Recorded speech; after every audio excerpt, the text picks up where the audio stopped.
Kami ingin menyampaikan satu kegundahan hati tentang perlunya kita terus mendengungkan betapa baik, cantiknya, dan indahnya Danau Toba yang dititipkan Tuhan pada kita.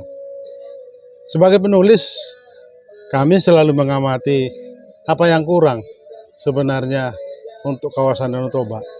Tentu pemerintah sudah berupaya untuk mengangkat Danau Toba menjadi pariwisata utama di Indonesia. Tetapi kita selalu membanding-bandingkan dia dengan Bali, Pulau Dewata itu. Tapi sesungguhnya kita orang-orang Batak kurang memberi perhatian apa yang harus kita sampaikan.